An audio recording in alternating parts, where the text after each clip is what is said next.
Eu não era da direção da UNE, eu era ligado ao ED de São Paulo, né? União Estadual dos Estudantes de São Paulo, a UNE decide que ia ser um congresso de massa com delegados democraticamente eleitos, porém o local seria clandestino. E em São Paulo quem foi encarregado de montar esse congresso fui eu. E o Zé Dirceu era candidato a presidente da UNE, eu fui preso, eu estava na cadeia. Saí da cadeia em setembro,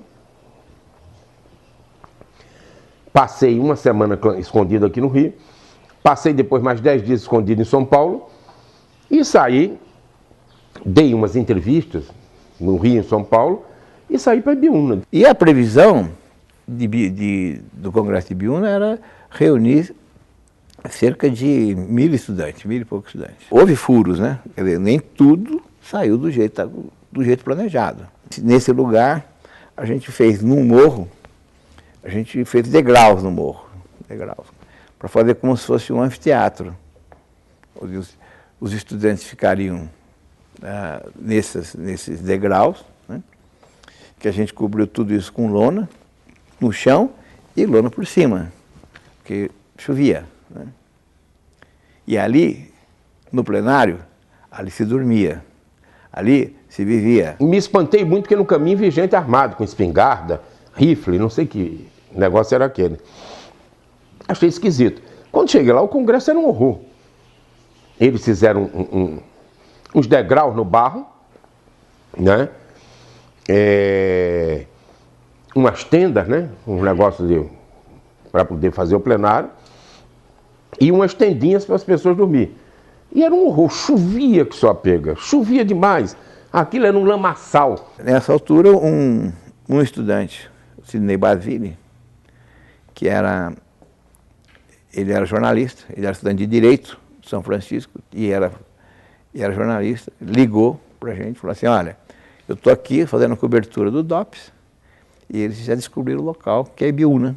Quando chega de manhã, o pessoal está levantando para tomar uma xicrinha de café, né? Aquela cerração, frio, um negócio horrível. Aí escuta-se uma rajada de metralhadora, a polícia tinha cercado, estava chegando. E aí todo mundo foi preso. Todo mundo foi preso ali. Ninguém escapou. E os estudantes, daqueles estudantes que, 30 e poucos estudantes ficaram presos, que eram as lideranças mais conhecidas. Tipo o Zé Dirceu, o Travassos, que era o presidente da UNE, o Vladimir do Rio e o Zé Dirceu de São Paulo, eles continuaram presos. O congresso foi muito mal feito. A meu ver, não tinha como ser bem feito um congresso daquele porte. E o resultado dependia mais da vontade da ditadura militar.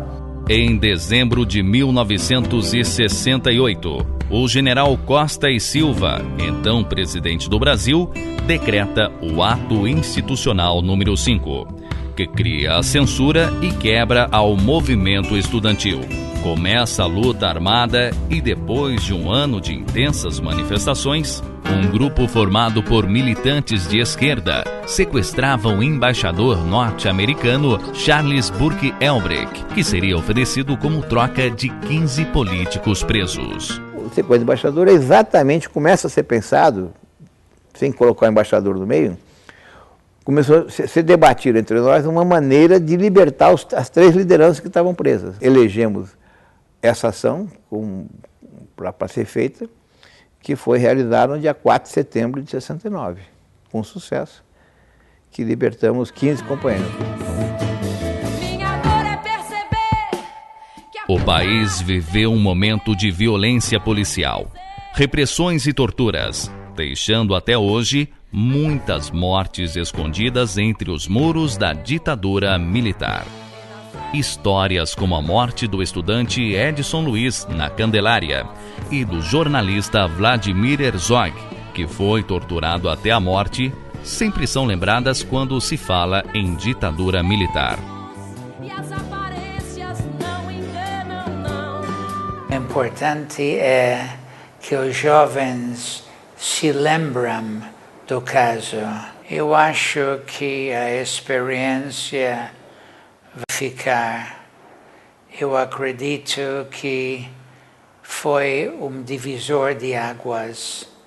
Eu acho que os jovens nunca mais vão esquecer aquilo que aconteceu para tomar providências caso que aconteça de rebelar. E a fotografia teve um papel importante nessa ditadura do Brasil, que foi ter esse material que hoje pode ser mostrado, pode ser contado, especialmente para esses jovens. É herança, uma herança positiva e herança negativa que 68 deixou. Sem lenço, sem documento, nada no bolso ou nas mãos, eu quero seguir vivendo.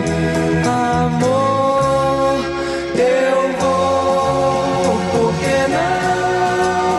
Por que não? A ditadura militar chega ao fim. E com ela, toda uma trajetória escrita em preto e branco por uma sociedade. Movimentos estudantis que contavam com grande participação dos jovens na política foram deixados para trás, mas não por muito tempo. Em 1983, a luta pelas diretas já. Em 1992, o movimento dos caras pintadas levou novamente os jovens às ruas. Este último ajudou a derrubar o presidente Fernando Collor de Mello do poder.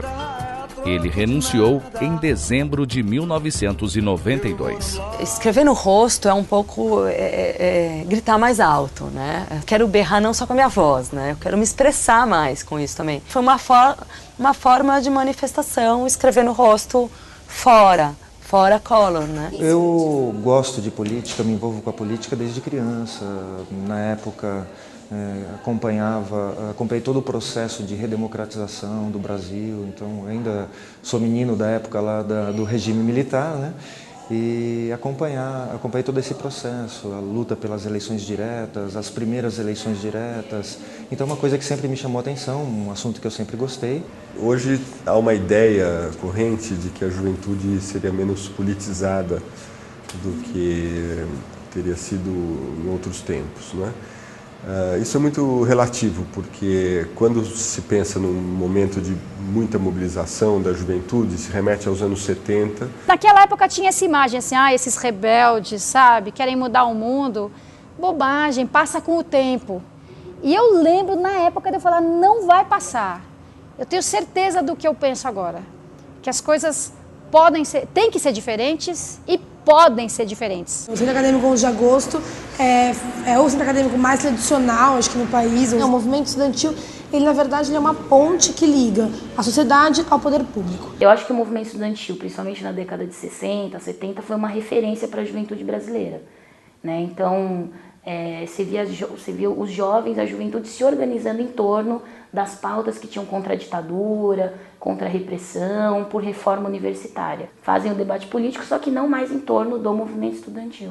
O movimento estudantil nesse sentido é muito importante, porque ele tem que fomentar o debate, e não é um debate parcial, mas é trazer o debate qualificado, crítico, para os alunos poderem se engajar, poderem crescer no cenário nacional. Chega até a questão de que perdeu o interesse pelo movimento estudantil, por desacreditar realmente na política, né? Porque não tem como você separar, assim, no meu ver, não tem como você separar o movimento estudantil de política, porque o movimento estudantil nasceu disso. Cada hora você vê as questões partidárias, políticas, levantando bandeiras que para o jovem não interessa para ele, né? Ele precisa entender que país que ele mora, primeiro.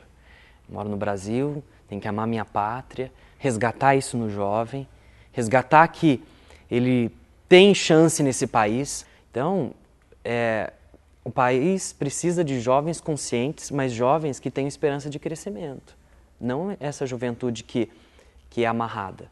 Hoje, a cena que passa para o jovem é que fazer política não é uma coisa boa, não é fazer a mudança. Se a gente, enquanto estudante, se entende como agente desse futuro e se entende como agente pensante, a gente é a pessoa que vai lá e faz mesmo as coisas, a gente entende a importância da gente levantar da cadeira e sair às ruas e fazer as coisas que a gente tem que fazer.